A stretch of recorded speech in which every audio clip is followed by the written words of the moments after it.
sea turtle nga na-rescue niya tumilabayng Disyembre tungod sa nasinating floating syndrome na ulian na. 5 ka mga tinunan sa BS Marine Biology ang voluntaryong niatiman niini hangtod nga naulian kini. Aniyang report. Disyembre 16 na rescue sa mga mananagat sa Punta Engaño kining usa ka pawikan human mabantaying nagpautaw-utaw na lang sa dagat ug daw maglisod na pagdive. Pinaagi sa abag sa Senro, gida ang maong pawikan sa USC Marine Research Station sa Barangay Maribago aron mahiling.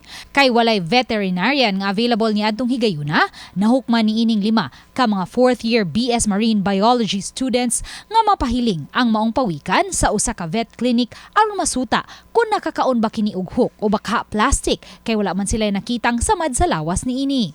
Niingon jud ang kanang veterinarian nga walay nakita sa sulod, so ang gidiagnose sa iya ma'am kay floating syndrome, meaning dili siya makadive, which is dangerous kay dili siya makakuha og pagkaon. Possibly trauma from boat collision, which is kanang kabalo man jud ta nga kanang grabe jud ang tourism diri sa Lapu-Lapu nga kanang island hopping, so possibly na naigo siya ana nya since juvenile pa siya, meaning kanang bata pa siya, or possibly kanang naigo og kanang mga explosives, dynamite fishing baron. Kay nanginahanglan og dako-dakong kantidad alang sa pagpahiling sa pawikan sa usa ka marine turtle specialist ug sa mga tambal nga gikinahanglan niini.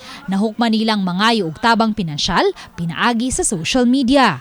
Ug tuod man, nakahipo sila og 8,000 pesos nga donasyon nga mo'y nagamit nila sa pag-atiman sa maong pawikan. Nahukman usab nilang nganlan kini og Gretel kay usaman kini ka juvenile green sea turtle.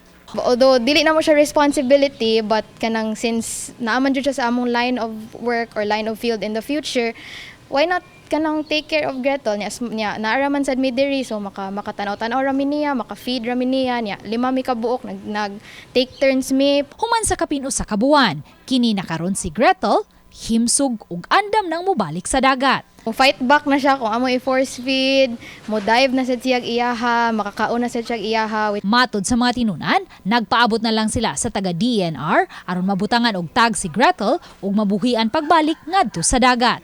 Uban ni Marlon Melgazo, Luan Merondina, Balitang Bisdak.